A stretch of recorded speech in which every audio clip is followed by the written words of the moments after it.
Hi students, हम लोग NEET crash course में रेडियो एक्टिविटी पे आज काम करेंगे। इससे पीछे आपने एटॉमिक स्ट्रक्चर को कई लेक्चर्स में देखा है।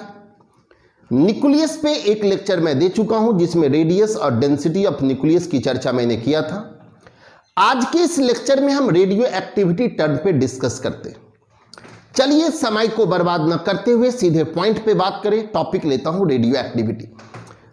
और अगर कोई पूछे आपसे रेडियो एक्टिविटी क्या होता है तो देखो, कहते रेडियो एक्टिविटी की यदि बात करें तो कहते देयर आर सर्टेन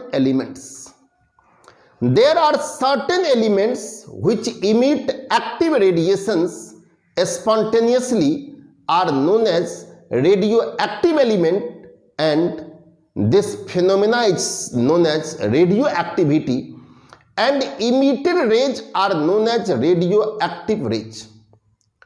एक बार फिर से सुनिए, मैंने कहा कोई पूछे आपसे रेडियो एक्टिविटी क्या होता है, कहते देयर आर सर्टेन एलिमेंट्स। इसका मतलब हुआ कुछ खास एलिमेंट है, यानी दुनिया का हर एलिमेंट रेडियो एक्टिव एलिमेंट नहीं। There are certain element which emit active radiation. कुछ खास एलिमेंट है जो अपने आप कुछ रेडिएट करता है, लेकिन वो जो रेडिएशन होता है वह एक्टिव रेडिएशन होता है। कोई पूछे आपसे कि एक्टिव रेडिएशंस का क्या मतलब होगा, तो दोस्तों एक्टिव रेडिएशन का मतलब होगा कि ऐसा रेडिएशन जो दूसरे कोई भी चीज को इफेक्टेड करता है। जैसा कि आप लोग को मालूम होगा, रेडियो एक्टिव रेडिएशन से जो अल्फा बीटा गामा निकलता है फोटोग्राफिक प्लेट को इफेक्टेड करता है, जेडएनएस स्क्रीन को इफेक्टेड करता है अल्फा रेज। इतना ही नहीं, गामा रेज अगर मनुष्य के स्किन पे पड़े तो स्किन कैंसर का भी डर होता है, मतलब वो इफेक्टेड करता है। तो कहते हैं फिर से देयर आर सर्टेन एलिमेंट, यानी कुछ खास एलिमेंट जो इफेक्टेड करता है एक्टिव रेडिएशंस को इमिट करके।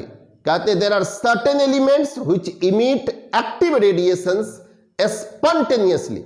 स्पॉन्टेनियसली का मतलब है कि अपने आप करेगा, स्वतः करेगा, बिना किसी दबाव के करेगा, बिना किसी प्रेशर के करेगा। यह स्पॉन्टेनियस प्रोसेस होता है। कहते हैं कि स्पॉन्टेनियसली करेगा, एलिमेंट के द्वारा एक्टिव रेडिएशन इमिशन होगा, उस एलिमेंट को आप रेडियो एक्टिव एलिमेंट कहेंगे। ये पूरा घटना क्रम जो है ये रेडियो एक्टिविटी कहलाएगा, और वो जो रेडिएशन है वो रेडियो एक्टिव रेज कहलाएगा।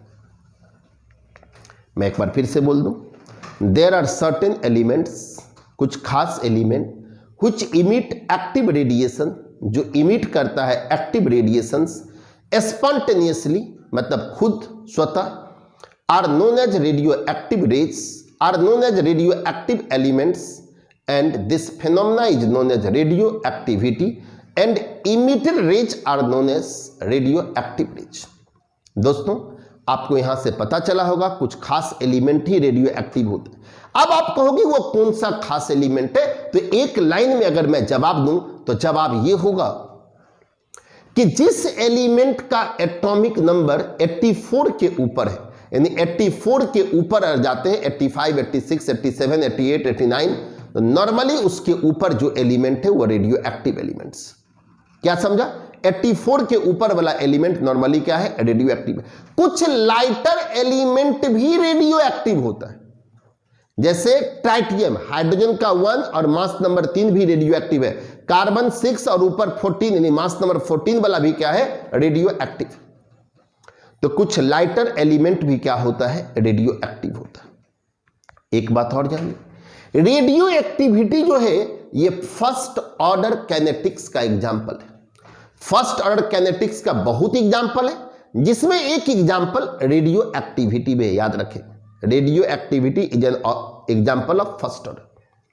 उसके बाद यदि मैं रेडियो एक्टिविटी का बात करूं तो रेडियो एक्टिविटी क्यों होता है, तो इसका रीजन है अनस्टेबिलिटी ऑफ न्यूक्लियस के चलते होता है। क्यों होता है? न्यूक्लियस के अनस्टेबिलिटी के चलते होता है। कैसे जानेंगे न्यूक्लियस स्टेबल या अनस्टेबल? उस पर हम अभी डिस्कस करेंगे। लेकिन उससे पहले जितना बात मैं आपको बोला हूं इसको हम लोग राइट डाउन किए हैं, आप उसको राइट डाउन कर सकते हैं अपने नोटबुक पे या स्क्रीनशॉट ले सकते हैं। जो मैं बोर्ड पे लिखा हूं इसको आप लोग देखिए मैं कैसे कैसे लिखा हूं। टॉपिक दिया रेडियो एक्टिविटी, मैं पहले डेफिनेशन दे रहा हूं कि देयर आर सर्टेन एलिमेंट्स, कुछ खास element which emit active radiation spontaneously are known as radioactive element and this phenomena is known as radioactivity and emitted rays are known as radioactive rays. अब कहते हैं the element of which atomic number in the Z greater than 84 से अधिक ज्यादा है exhibit phenomena of radioactivity. कहते हैं nowadays आज के दिन approximate 40 elements are radio active. आज के दिन लमसम 40 एलिमेंट है जो रेडियो एक्टिव। क्लियर है? अप्रॉक्सीमेट 40 एलिमेंट्स रेडियो एक्टिव है। लेकिन याद रहे कि ये नहीं कि सिर्फ 84 के ऊपर वाला ही रेडियो एक्टिव है, हाइड्रोजन का 13, कार्बन का 614 अल्सो रेडियो एक्टिव, याद रखिएगा। अब देखो एक बात और, radio activity is an example of first order. Radio activity क्या है? फर्स्ट ऑर्डर का एग्जाम्पल होता है, याद रखिएगा। Radio activity process is independent from temperature and pressure. इस बात को जरूर याद रखिएगा कि रेडियो एक्टिविटी प्रोसेस जो है उसको टेम्परेचर, प्रेशर, एक्सटर्नल किसी बात से मतलब नहीं। अब आइए, कोई एलिमेंट रेडियो एक्टिव क्यों होता है, कॉज क्या है रेडियो एक्टिविटी का, तो ये जान लो। मैं बोल रहा हूं कॉज है instability of nucleus.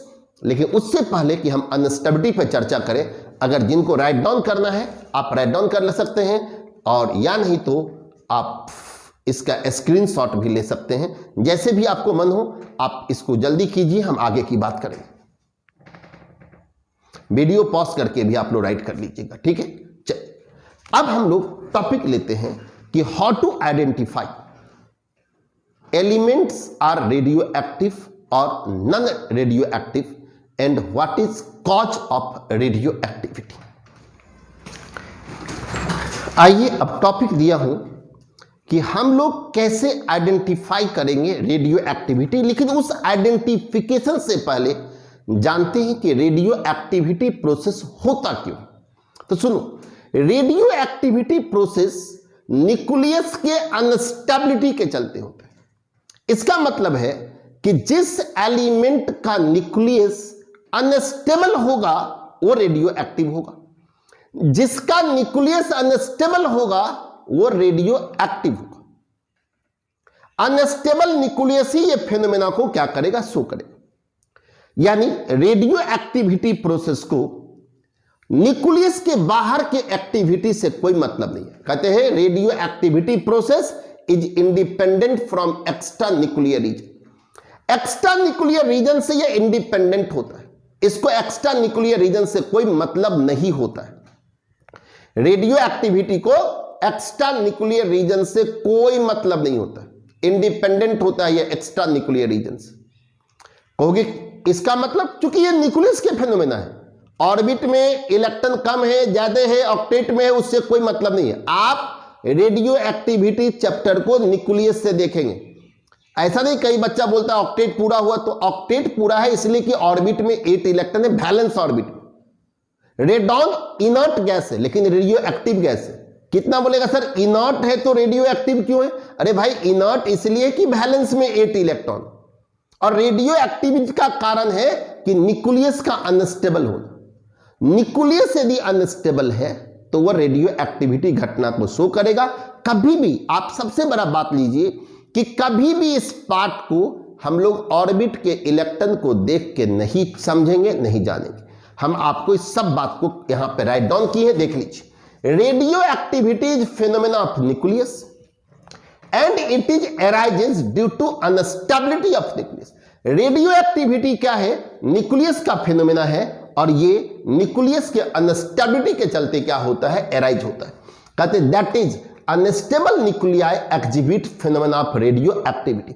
Unstable nuclei जो है वह रेडियो एक्टिविटी फेनोमेना को एक्जिबिट करेगा। कहते हैं कि radio activity process is independent from extra nuclear region. Nucleus के बाहर के भाग से यह इंडिपेंडेंट होता है। क्लियर है? ऑर्बिट में इलेक्ट्रॉन कम ज्यादा से इसको जोड़ के नहीं देखिएगा, उससे कोई मतलब नहीं है रेडियो एक्टिविटी को। हमने एक बात भी लिख दिया है कि radon is inert gas but radio active. Inert है लेकिन रेडियो एक्टिव है। इनर्ट इसलिए कि वैलेंस में 8 इलेक्ट्रॉन, लेकिन इसको वैलेंस और इलेक्ट्रॉन से कोई मतलब नहीं। रेडियो एक्टिव इसलिए चूंकि इसका न्यूक्लियस अनस्टेबल है, बाकी रेडियम है, फ्रांसियम है, एक्टिनियम है, थोरियम है, यूरेनियम है, एटीसी, ये सब रेडियो एक्टिव है। लेकिन ये सब के पीछे का कारण है कि इसका न्यूक्लियस क्या होगा, अनस्टेबल होगा। यानी जिसका न्यूक्लियस अनस्टेबल होता है वही क्या होता है, रेडियो एक्टिव एलिमेंट होता है। क्लियर? अब आपके मन में आएगा कि कैसे आइडेंटिफाई किया जाए unstability and stability of nucleus. तो टॉपिक देते हैं हाउ टू आइडेंटिफाई या identification of stability and unstability of nucleus. हम यहां पे दो कारण से आपको डिफाइन करेंगे, एक N/P वैल्यू, इस लेक्चर में N/P वैल्यू, और एक लेक्चर अलग से देंगे क्योंकि उस पर मुझे कुछ क्वेश्चन करना पड़ेगा जिसका नाम होगा mass defect binding energy per nucleon. उसके लिए एक लेक्चर, लेकिन इस पर अभी चर्चा करेंगे N/P वैल्यू का। ठीक है, चलिए एक टर्म लेता हूं कि आइडेंटिफिकेशन कैसे करेंगे स्टेबिलिटी और अनस्टेबिलिटी ऑफ न्यूक्लियस का। उसके लिए एक पार्ट लिया मैंने N/P। N मतलब न्यूट्रॉन, P मतलब प्रोटॉन। न्यूक्लियस में न्यूट्रॉन प्रोटॉन दोनों होता है। पीछे के लेक्चर में मैंने बताया था न्यूट्रॉन प्रोटॉन का रेशियो से आप आइडेंटिफाई कर लोगे कि न्यूक्लियस स्टेबल है या अनस्टेबल है। हाउ टू आइडेंटिफाई में आप N/P वैल्यू जानिए। मैंने टॉपिक लिया है identification of stability of nucleus. पहला टर्म लिया N/P वैल्यू। अगर न्यूट्रॉन प्रोटॉन का रेशियो न्यूक्लियस में 1 के बराबर है, यदि 1 के बराबर है तो वह स्टेबल न्यूक्लियस होगा और नॉन रेडियो एक्टिव होगा। N/P 1 मतलब वो नॉन रेडियो एक्टिव। अगर N/P का value does not equal to 1 है, अगर 1 के बराबर नहीं है, अनस्टेबल न्यूक्लियस होगा। मैंने अभी डज नॉट इक्वल टू 1 लिखा है, अनस्टेबल न्यूक्लियस होगा, but it is not necessary to be radio active. Unstable होगा लेकिन कोई जरूरी नहीं है कि वह रेडियो एक्टिव हो जाए, कोई जरूरी नहीं है कि रेडियो एक्टिव हो जाए। लेकिन यदि N/P का value greater than equal to 1.5 है, यदि N/P का value greater than equal to 1.5 है तो वह अनस्टेबल न्यूक्लियस होगा और रेडियो एक्टिविटी को एग्जिबिट भी करेगा। कब? N/P अगर 1.5 से बड़ा या बराबर है तो फिक्स है रेडियो एक्टिव होगा, और अनस्टेबल न्यूक्लियस होगा तभी तो रेडियो एक्टिव होगा। एक बात और, ये तो हो गया आपको रेडियो एक्टिव एलिमेंट का N/P नॉर्मली ये होता है, लेकिन कार्बन का इससे कम। ये तो ये वाला तो होगा ही होगा, लेकिन कार्बन का N/P 1.5 से कम है लेकिन फिर भी रेडियो एक्टिव है, तो वो एक छोटा एलिमेंट के लिए। लेकिन जो आपको मैंने कहा 84 के ऊपर जितना एलिमेंट है वो रेडियो एक्टिव है। इसमें आप चेक करिएगा सबका N/P वैल्यू 1.5 से ज्यादा होता है। अब देखो इसमें दो ऑब्जेक्टिव जो आया हुआ है वो क्या आया है, कहेगा पूरे एलिमेंट में सबसे ज्यादा N/P किसका होता है, हाईएस्ट N/P वैल्यू किसका होता है। तो आप एक एलिमेंट जो कि रेडियो एक्टिव है, ट्राइटियम 3 और 1, तो न्यूट्रॉन हो जाएगा इसमें 2, तो 2/1 N/P होगा 2/1, तो 2/1 मतलब 2, मतलब 2 N/P वैल्यू ये किसी भी एलिमेंट में सबसे हाईएस्ट वैल्यू है। कोई पूछेगा N/P का सबसे हाईएस्ट वैल्यू कहां होता है, कह देंगे ट्राइटियम में। मैंने लिखा tritium has highest N/P value. वो वैल्यू कितना होता है तो 2। अब जब हाईएस्ट का चर्चा हुआ तो लोएस्ट का भी चर्चा होगा, और H11 मतलब हाइड्रोजन का जो N/P निकालेंगे तो 0/1 0 होगा, हैज लोएस्ट N/P वैल्यू। मतलब हाइड्रोजन H11 में N/P का वैल्यू 0 है, जो पूरे एलिमेंट में सबसे क्या है, कम है। और ट्राइटियम का N/P वैल्यू 2/1 यानी 2 है, और जो पूरे एलिमेंट में सबसे हाईएस्ट है। और रेडियो एक्टिव एलिमेंट का N/P वैल्यू 1.5 के बराबर या उससे ज्यादा होता है। कुछ एलिमेंट मैंने यहां पे रखा है, यूरेनियम 235 और 92। न्यूट्रॉन निकालोगे, न्यूट्रॉन निकालने आता है ना, mass number minus atomic number, this minus this जो होगा वो न्यूट्रॉन होगा, तो न्यूट्रॉन हो जाएगा दिस माइनस 143। प्रोटॉन का संख्या यही है, तो 143/92 निकालिएगा 1.5 समथिंग आएगा। थोरियम यहाँ 232 है, यहाँ 90 है, दिस माइनस दिस करेंगे न्यूट्रॉन निकलेगा यानी 100। न्यूट्रॉन का फॉर्मूला होता है, न्यूट्रॉन कहीं निकालना हो तो न्यूट्रॉन इक्वल टू हो A - Z कर सकते हैं आप, न्यूट्रॉन A - Z। तो आप यहां देखिए 142/90 होगा, ये भी 1.5 से ज्यादा होगा। यहां रेडियम है 228/88 है, न्यूट्रॉन निकालेंगे 140, 88 प्रोटॉन का संख्या है।